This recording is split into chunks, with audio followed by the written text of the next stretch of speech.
نحمده ونصلي ونصلي على رسوله الكريم أما بعد فأعوذ بالله من الشيطان الرجيم بسم الله الرحمن الرحيم ربي اشرح لي صدري ويسر لي أمري واحلل عقدة من لساني يفقهوا قولي ربي زدني علما ربي يسر ولا تعسر وتمم بالخير وبك نستعين اللهم فقهنا في الدين اللهم أرنا الحق حقا وارزقنا اتباعه وأرنا الباطل باطلا وارزقنا اجتنابه اللهم إنا أسألك الهدى والتقى والعفاف والغنى اللهم انا اسالک علما نافعا آمین ثم آمین۔ السلام علیکم ورحمۃ اللہ وبرکاتہ۔ امید کرتی ہوں آپ سب خیر و عافیت سے ہوں گے، ایمان صحت اور تقوی کی بہترین حالتوں میں ہوں گے الحمدللہ۔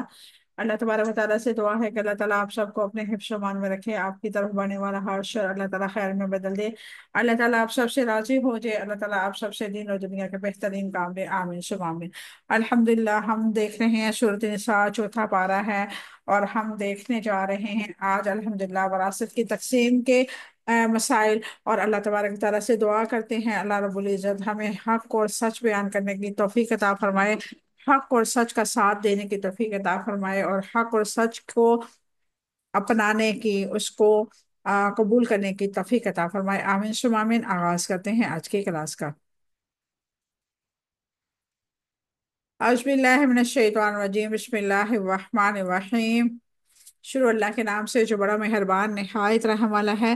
یوصیکم وصیت کرتے ہیں تمہیں، اللہ تعالیٰ فی اولادکم تمہاری اولادوں کے بارے میں، للذکری مرد کے لیے، مثلو مانند ہے، حظی حصہ انثیین دو عورتوں کے، فَإِن پھر اگر کنہ ہوں وہ، نساء عورتیں، فو کا زیادہ، اسنتینی دو سے، فلہن تو ان کے لیے، ثلثا دو تہائی ہے، ماں جو تارکا اس نے چھوڑا، وَإِن اور اگر کنتا کانت ہو وہ، واحدتاً اکیلی، فلہا تو اس کے لیے، النصف آدھا ہے، ولی ابویہ اور اس کے ماں باپ کے لیے، لکل واحد ہر ایک کے لیے، منہما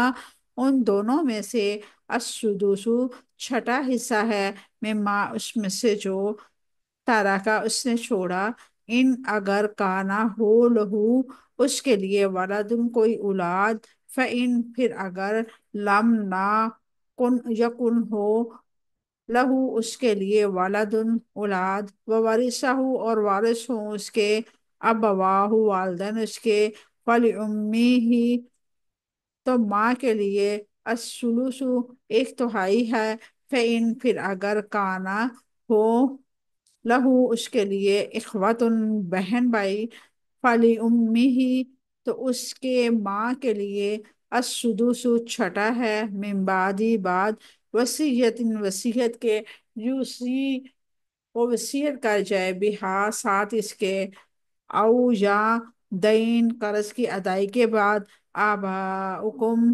باپ تمہارے، و ابناؤکم اور بیٹے تمہارے، لا تدرون نہیں تم جانتے، ایہم کون ان میں سے، اقرب زیادہ قریب ہے، لکم تمہارے لیے، نفعا نفع میں، فریضۃ مقرر کیا ہوا ہے، من اللہ اللہ تعالیٰ کی طرف سے، یقیناً اللہ تعالیٰ کانا ہمیشہ سے ہے، علیماً سب سے زیادہ جاننے والا، حکیمہ کمال حکمت والا۔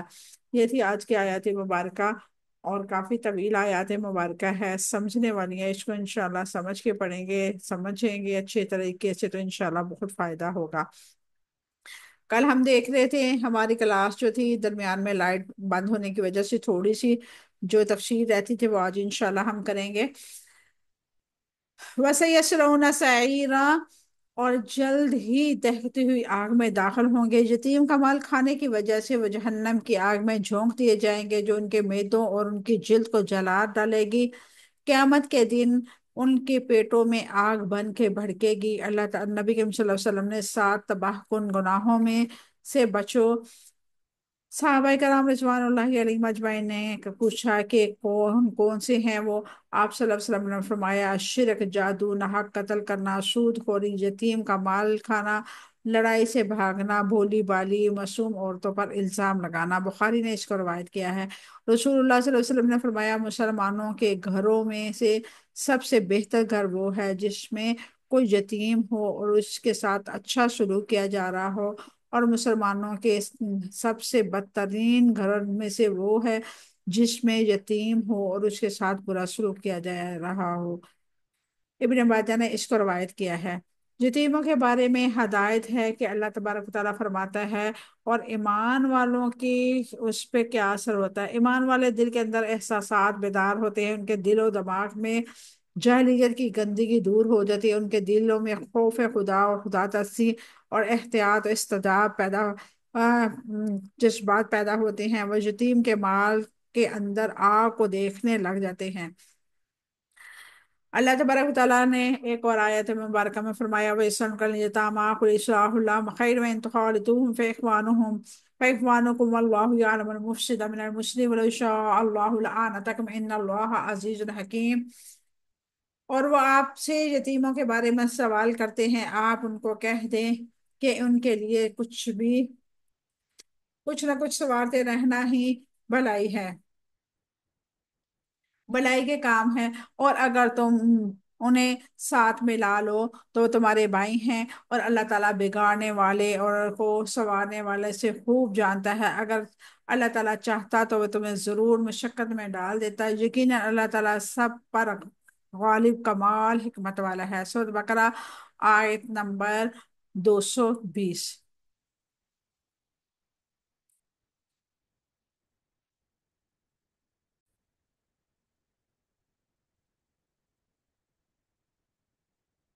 اس کے بعد صحابہ کرام رضوان اللہ علیہ اجمعین نے یتیم کا کھانا اپنے ساتھ شامل کر لیا۔ یوں اللہ تعالیٰ نے ان کے نفوس کو پاک کیا، معاشرے کو جہلیت کی گندگیوں سے پاک کیا، اور ان کے ایمان کو بلند کیا۔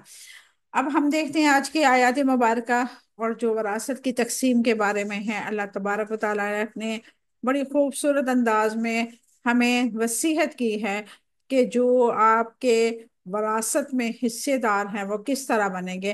اللہ تبارک و تعالیٰ فرماتا ہے، یوصیکم اللہ فی اولادکم للذکر مثل حظ الانثیین فإن کن نساء فوق الثنتین فلہن ثلث ما ترک فإن كانت واحدة فلها النصف ولأبويه لكل واحد منهما السدس مما ترك وإن كانت واحدة فلها النصف ولأبويه لكل واحد منهما السدس مما ترك إن كان له ولد فإن لم يكن له ولد وورثه أبواه فلأمه الثلث فإن كان له إخوة فلأمه السدس من بعد وصية يوصى بها أو دين آباؤكم وأبناؤكم لا تدرون أيهم أقرب لكم نفعا فريضة من الله إن الله كان عليما حكيما۔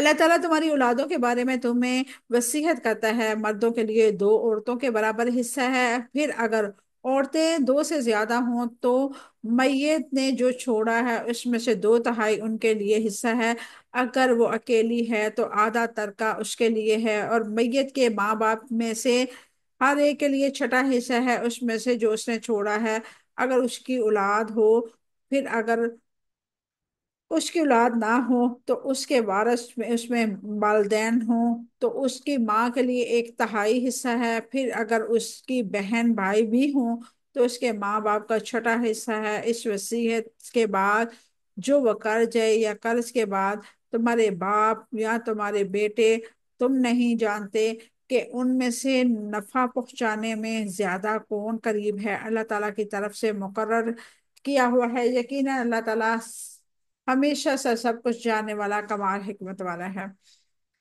اس آیت مبارکہ کا سب سے پہلے شان نزول دیکھتے ہیں۔ سیدنا جابر رضی اللہ تعالیٰ عنہ بیان کرتے ہیں کہ رسول اللہ صلی اللہ علیہ وسلم اور سیدنا ابو بکر صدیق رضی اللہ تعالیٰ عنہ قبیلہ بنو سلمہ تک پیدل چل کے میری عیادت کے لیے تشریف لائے۔ آپ صلی اللہ علیہ وسلم نے ملاحظہ فرمایا کہ مجھے بے ہوشی طاری ہے، اس لیے آپ نے پانی منگوایا اور وضو کر کے اور اس کا پانی مجھ پہ چھڑکا، میں ہوش میں آیا، میں نے عرض کیا، یا رسول اللہ صلی اللہ علیہ وسلم آپ کا کیا حکم ہے، میں اپنے مال میں کیا کروں؟ اس پر یہ آیت مبارکہ نازل ہوئی۔ اللہ تعالیٰ تمہیں اولاد کی میراث کے بارے میں حکم دیتا ہے۔ یہ آیت ارکان دین میں سے ایک بنیاد ہے، احکامات کا ستونوں میں سے ایک ستون ہے، اور امہات الآیات میں سے ہے، کیونکہ یہ علم الفرائض پر مشتمل ہے۔ صحابہ کے علوم میں سب سے اہم ترین علم تھا، ان کے لیے اس پر اکثر مناظرے بھی ہوتے تھے۔ یوسیکم اللہ فی اولادکم للذکر مثل فی اولادکم، اللہ تعالیٰ تمہاری اولادوں کے بارے میں تمہیں وصیت کرتا ہے، یعنی اے والدین کے گروہ، تمہاری اولاد تمہارے پاس اللہ تعالیٰ کی امانت ہے، ان کے بارے میں اللہ تعالیٰ تمہیں وصیت کرتا ہے تاکہ تم ان کے دینی اور دنیاوی مسائل کو دیکھ بھال کرو، چاہے تو اس پر وصیت پر عمل کرو تب ان کے لیے بہت زیادہ ثواب ہے، چاہے تو اس وصیت کو زیادہ کر دو تب سخت وعید ہے اور عذاب کے مستحق ہے۔ یہ ان کی بات واضح دلیل ہے کہ اللہ تعالیٰ اپنے بندوں پر ان کے والدین سے بھی زیادہ رحم کرنے والا ہے، کیونکہ اس کے والدین کو اولاد کے بارے میں وصیت کی، حالانکہ والدین اپنی اولاد کے لیے کمال شفقت کے حامل ہے۔ سیدنا ابن عباس رضی اللہ عنہ کا قول ہے کہ جب احکامات میراث نازل ہوئی تو ان میں سے اللہ تعالیٰ نے جو حصہ مقرر کیا تھا، یعنی کہ بیٹے کا حصہ، بیٹی کا حصہ، والدین کا حصہ، تو لوگوں نے اس پہ بہت ہی برا مانا۔ بعض لوگوں نے کہا، نے ناپسند کیا، اس پہ اعتراضات کیے کہ عورت کا چوتھا یا آٹھواں حصہ دیا جاتا ہے، بیٹی کو نصف دیا جاتا ہے، اور چھوٹے بچے کا حصہ مقرر ہو گیا، حالانکہ ان میں سے کوئی جو لڑائی کے وقت کام آتا ہے، اور کوئی نہیں جو لڑائی کے بعد مال غنیمت ہتھیار سکتا ہے۔ ان کے احکامات کے بارے میں خاموش ہو جو، شاید رسول اللہ صلی اللہ علیہ وسلم ان کے احکامات کو بھول جائے اور ہم اس کے بارے میں آپ صلی اللہ علیہ وسلم سے سفارش کریں، آپ صلی اللہ علیہ وسلم اس میں تبدیلی کر دیں۔ چنانچہ انہوں نے کہا، اے اللہ کے رسول صلی اللہ علیہ وسلم، آپ صلی اللہ علیہ وسلم ایک لڑکی کے باپ کے ترکے میں سے نصف دیتے ہیں، حالانکہ وہ گھوڑے پر سوار نہیں ہوتی اور نہ وہ جنگ میں حصہ لیتی ہے، پھر ایک نابالغ بچے کو میراث دی جا رہی ہے، وہ ہمارے لیے کچھ نہیں کر سکتا، اور جاہلیت میں تو وہ اس طرح کرتے تھے، میراث صرف ان لوگوں کو دی جاتی تھی جو جنگ میں حصہ لیتے تھے، اور تقسیم میں سب سے بڑے بڑے کو اس کے بعد کے نمبر کو ہو تو دیتے تھے۔ اس آیات مبارکہ سے معلوم ہوا کہ میراث کے اصول اللہ تعالیٰ کی جانب سے ہے۔ یقیناً اللہ تعالیٰ لوگوں کے حق میں والدین سے زیادہ شفیق ہے۔ اللہ تعالیٰ نے جو حقوق مقرر کیے ہیں وہ ہمارے مفاد میں ہیں۔ اللہ تعالیٰ نے جو تقسیم کی ہے، ایسی تقسیم خود والدین بھی نہیں کر سکتے۔ اللہ تعالیٰ وصیت کرتا ہے، حصے مقرر کرتا ہے اور میراث تقسیم کرتا ہے۔ اللہ تعالیٰ نے وصیت کی ہے تاکہ انسانوں کی زندگی میں یہ احکامات چلیں۔ اب کسی مسلمان کے اختیار نہیں ہے کہ وہ کہیں کہ ہم اپنے لیے جو چاہیں کریں، ہمیں اپنا اچھا برا معلوم ہے۔ میراث کی تقسیم کے اصول کیا ہیں، اس کی وضاحت اللہ تعالیٰ نے فرمائی ہے، للذکر مثل حظ الانثیین، مرد کے لیے دو عورتوں کے برابر ہے۔ وراثت کی تقسیم اسی کے اصول کے مطابق ہوگی، ایک لڑکے کا حصہ دو لڑکیوں کے برابر ہے۔ حصوں میں یہ فرق ذمہ داریوں کے اعتبار سے ہے، کسی صنف کو دوسری صنف پر فضیلت کے اعتبار سے تقسیم نہیں کیا گیا ہے۔ اسلامی معاشرے کے اجتماعی امور میں مرد کے فرائض ہیں جن کی بنیاد پر مرد عورت کے مقابلے میں وراثت کا دو گنا حصہ ہے۔ مرد کی ذمہ داریاں کیا ہیں؟ مرد معاشرے کی ذمہ داریاں کو بوجھ اٹھاتا ہے، عورت پر اسلامی معاشرے کی ذمہ داریاں کو بوجھ نہیں ہے۔ مرد عورت کے نکاح کرتا ہے تو مہر ادا کرتا ہے، عورت مہر وصول کرتی ہے، کچھ دیتی نہیں ہے۔ مرد عورت کو نان نفقہ دیتا ہے، عورت اپنا خرچہ مرد سے وصول کرتی ہے، مرد کو دینا کی پابند نہیں ہے۔ مرد عورت کے ساتھ اولاد کو بھی نان نفقہ دینے کا پابند ہے، اولاد کی معاشری ضروریات کے لیے عورت کو پابندی نہیں ہے۔ مرد شادی کے بعد بہن بھائی کا نان نفقہ، تعلیم، شادی اور دیگر خاندانی معاملات کی ذمہ داریاں اٹھاتا ہے۔ باپ کے جانے کے بعد عورت اپنی ماں اور بہن کی کوئی ذمہ داریاں اٹھانی نہیں پڑتی۔ خاندانی اجتماعی معاملات میں مرد کی ذمہ داریاں عورت کے مقابلے میں دو گنا ہے، اس لیے عورت کے مقابلے میں مرد کو دو حصے دینے کی تقسیم منصفانہ ہے۔ وراثت بڑی اور چھوٹے بچوں میں کیسے تقسیم ہو؟ اولاد خواہ چھوٹی ہو بڑی ہو، لڑکیاں ہوں، سب وارث ہیں اور اصول کے مطابق تقسیم ہوگی۔ کیا حنین ماں کے پیٹ کا بچہ بھی وارث ہوگا؟ جنین بھی وارث ہوگا اور اصول کے مطابق وارث بنے گا، یعنی کہ جتنا ایک عام بچے کا حصہ ہوگا اتنا ہی اس بچے کا بھی حصہ بنے گا جو باپ کے یعنی کہ پیدا ہونے سے پہلے اس کا باپ وفات پا گیا اور اس کے باپ کے وفات کے بعد وہ پیدا ہوا، کیا کافر اولاد کو بھی وارث ہوں گی؟ کافر اولاد وارث نہیں ہو سکتی، کیونکہ کسی مسلمان کا ورثہ کافر نہیں پا سکتا۔ اگر میت کا بیٹا نہ ہو تو میراث کی تقسیم کون سی صورت، دو صورتوں میں ہوتی ہے؟ فلاح نصف۔ اگر میت کا بیٹا نہ ہو تو میراث کی تقسیم دو صورتوں میں ہو سکتی ہے، دو یا دو سے زائد بیٹیاں ایک بیٹی۔ پہلی صورت میں فَإِن كُنَّ نِسَاءً فَوْقَ اثْنَتَيْنِ فَلَهُنَّ ثُلُثَا مَا تَرَكَ۔ پھر اگر عورتوں سے دو سے زیادہ ہوں تو میت نے جو چھوڑا ہے اس کی دو تہائی اس حصے کی ہے۔ اگر دو سے زیادہ لڑکے ہیں، کوئی لڑکا نہ ہو تو لڑکیوں کو دو تہائی ملے گا، اور باقی مال اسبا میں تقسیم۔ اسبا سے مراد یہ ہے کہ رشتہ داروں میں تقسیم ہوگا۔ آخری آیت میں دو بہنوں کا دو تہائی مال بتایا گیا ہے، تو لڑکیوں کے بدرجہ اولا دو تہائی حق دار ہوں گے۔ سورۃ النساء آیت نمبر 176 میں فَإِن كَانَتْ اثْنَتَيْنِ فَلَهُنَّ ثُلُثَا مَا تَرَكَ۔ اگر بہنیں دو ہوں تو انہیں کل چھوڑے کے دو تہائی ملے گا۔ امام احمد اور ابو داود اور ترمذی اور ابن ماجہ نے سیدنا جابر رضی اللہ تعالیٰ عنہ سے روایت کیا ہے کہ رسول اللہ صلی اللہ علیہ وسلم نے سعد بن ربیعہ رضی اللہ تعالیٰ عنہ کی دو بیٹیوں کو دو تہائی مال کا فیصلہ کیا تھا، اور ان دونوں کے مال کے لیے اس کی ماں کے لیے آٹھواں حصہ تھا، جو بچ گیا تھا وہ اشبے میں تھا۔ دوسری صورت وَإِن كَانَتْ وَاحِدَةً فَلَهَا النِّصْفُ۔ پھر اگر وہ اکیلی ہو تو آدھا ترکہ اس کے لیے ہے، اور بیٹی وارث ہو تو آدھا ترکہ اس کا ہے، باقی مال جو ہے اشبے کو ملے گا۔ یعنی کہ اگر بیٹا نہیں ہے، بیٹی ہے، بیٹیاں ہیں یا بیٹی ہے، تو اگر بیٹیاں زیادہ ہیں تو دو تہائی ان کو چلا جائے گا، باقی مال جو ہے وہ رشتہ داروں میں۔ رشتہ داروں سے مراد میت کے بہن اور بھائی، اس کے علاوہ ماں ہو سکتی ہے، باپ ہو سکتا ہے، اس کے علاوہ کوئی اور نہیں، چچا پھوپھی تایا ماموں نہیں ہے، صرف یعنی کہ بہن اور بھائی اور ماں اور باپ۔ اگر میت صاحب اولاد ہے تو اس کے والدین میں سے ہر ایک کو اس کے ترکے میں کتنا حصہ ملے گا، اس کی وضاحت کیا ہے؟ وَلِأَبَوَيْهِ لِكُلِّ وَاحِدٍ مِّنْهُمَا السُّدُسُ مِمَّا تَرَكَ إِن كَانَ لَهُ وَلَدٌ۔ اور میت کے ماں باپ میں سے ہر ایک کے لیے چھٹا حصہ ہے اس میں سے جو اس نے چھوڑا، اگر اس کی اولاد ہو۔ اگر میت صاحب اولاد ہو تو اس کا باپ بھی چھٹا ہے حصہ، اور ماں بھی کو بھی چھٹا حصہ۔ اگر میت کی صرف ایک بیٹی ہے تو اس کا نصف ہوگا، اور والدین میں سے ہر ایک کو چھٹا حصہ، اور باپ کو دوسرا چھٹا حصہ اسبہ ہونے کی حیثیت سے ملے گا۔ یعنی کہ ایک باپ ہونے کی حیثیت سے اسے حصہ ملے گا، دوسرا چھٹا حصہ اسے ملے گا رشتہ دار ہونے کے، کیونکہ جو والد ہے اس نے پھر آگے پوتی کی ذمہ داریاں سنبھالنی ہیں۔ اگر میت صاحب اولاد نہیں ہے تو والدین ہی وارث ہیں، تو ان کے حصے کس طرح تقسیم ہوں گے؟ فَإِن لَّمْ يَكُن فَلِأُمِّهِ الثُّلُثُ کی روشنی میں بتائیں، فَإِن كَانَ لَهُ وَلَدٌ وَوَرِثَهُ أَبَوَاهُ فَلِأُمِّهِ الثُّلُثُ۔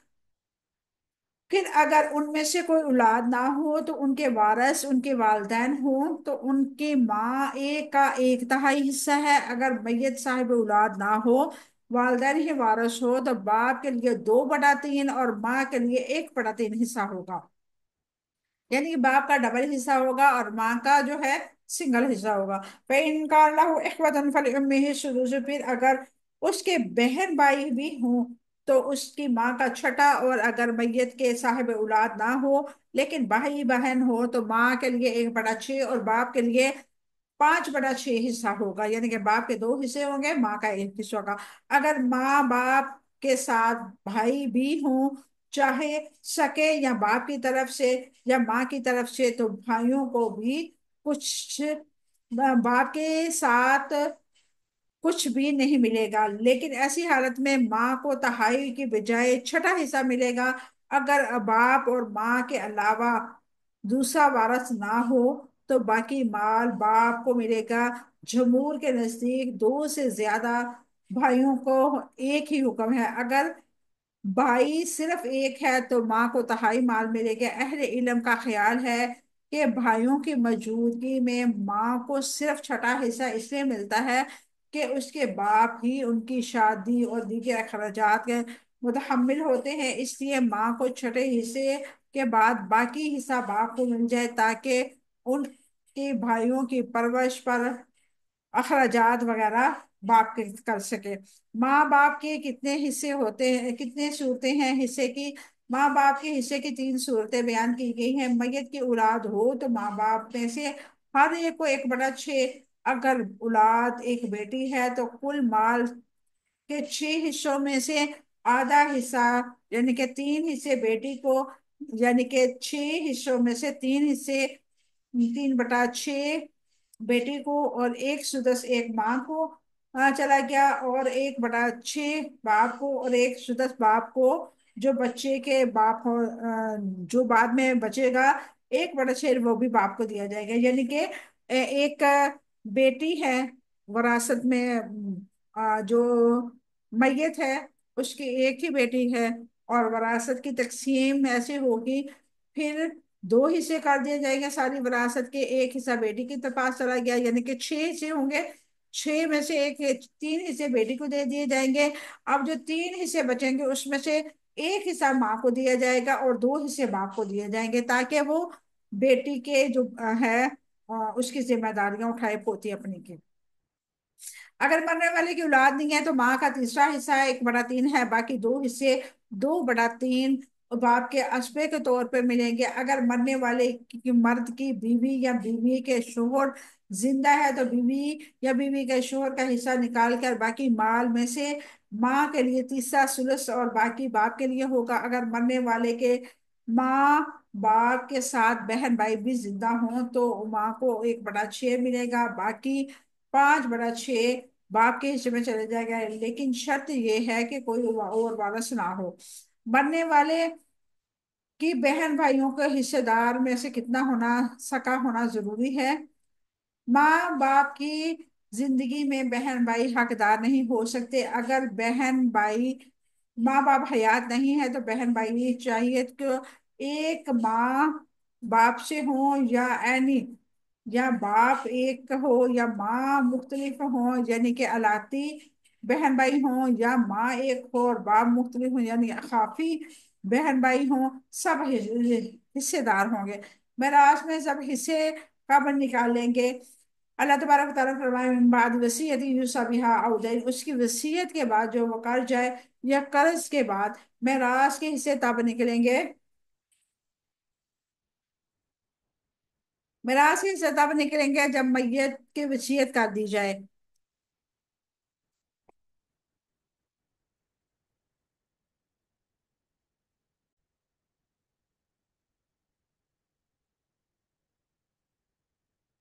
من بعد وصیت یوصی بہا او دین، اس وصیت کے بعد جو وہ قرض ہے، قرض کے بعد میراث میں سے حصے تب نکلیں گے جب میت کی وصیت پوری کر دی جائے، جب اس کا قرض ادا کر دیا جائے۔ حکم کے اعتبار سے ہے اجماع ہے، قرض پہلے ادا ہوگا، وصیت بعد میں پوری ہوگی، پھر وراثت تقسیم ہوگی۔ اس آیت میں وصیت کا ذکر قرض سے پہلے ہے، اس لیے کہ میت پر قرض ہونا ضروری نہیں ہے جبکہ وصیت ضروری ہے۔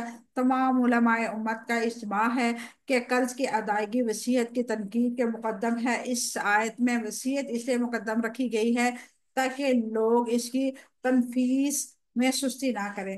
وصیت کو قرض سے مقدم رکھنے کی کیا حکمت ہے؟ سیدنا علی رضی اللہ عنہ نے کہا، تم اس آیت کو من بعد وصیت یوصی بہا او دین، رسول اللہ صلی اللہ علیہ وسلم کی وصیت سے پہلے قرض ادا کرتے تھے۔ قرض میں سے ایسے تیسرے شخص کا حقوق ہوتا ہے جو اس کے میت کے مال کے ادائیگی لازمی ہے۔ قرض کی ادائیگی کے لیے یہ شرط ہے کہ مال موجود ہو۔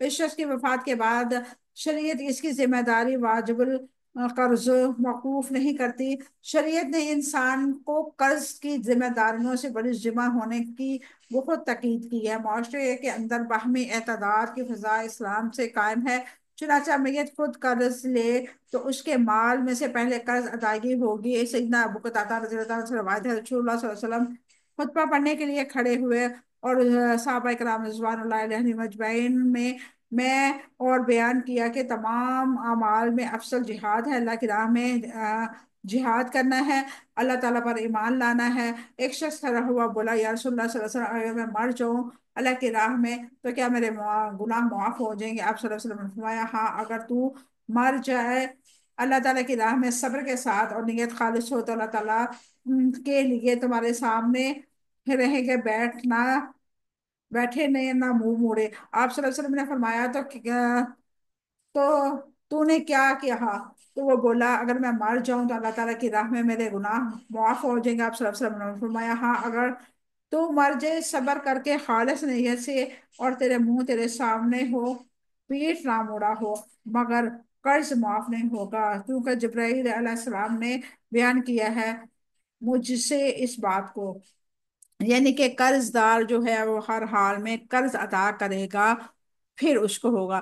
آباؤکم وابناؤکم لا تدرون ایہم اقرب لکم نفعا، تمہارے باپ ہوں یا تمہارے بیٹے ہوں، تم نہیں جانتے ان میں سے کون نفع پہنچانے والا ہے، کون زیادہ قریب ہے۔